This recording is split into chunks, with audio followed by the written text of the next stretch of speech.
So in the scriptures, we have two letters from Peter. They are not written to the same audience, but they're just letters from him. And so that's how we get First and Second Peter.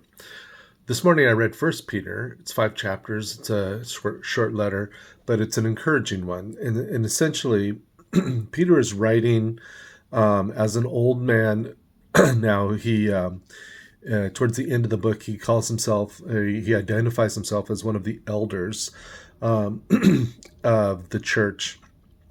And he's writing to those believers that are dispersed throughout the regions of the area there. And they're dispersed through persecutions.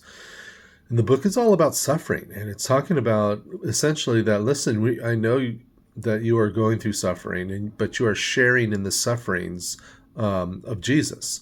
And you have hope in that because he overcame and has empowered you to overcome and live a holy life amidst your suffering.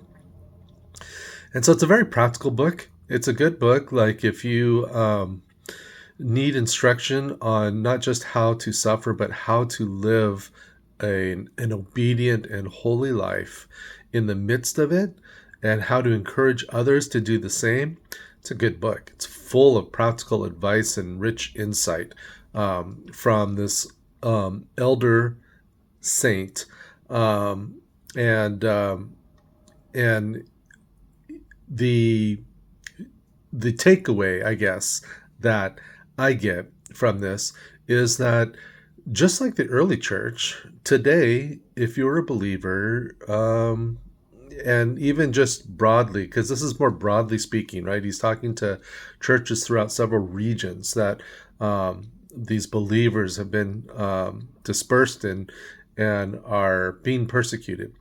And so similarly, today, we live in a post-Christian world, which means that it is no longer guided by biblical principles or even ideas, and often hostile to a biblical worldview.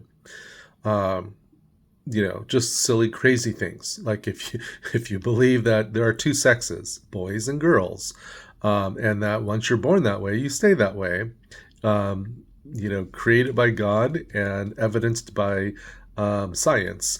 If you believe that, in some places you can go to jail, but in all places right now you'll be ridiculed. And so, because we live in this time, we will face persecution, and we will just suffer. Even if it's not persecution per se, you're going to suffer. And this book will help you understand how to deal with that and how to live a Christ honoring life in the midst of that.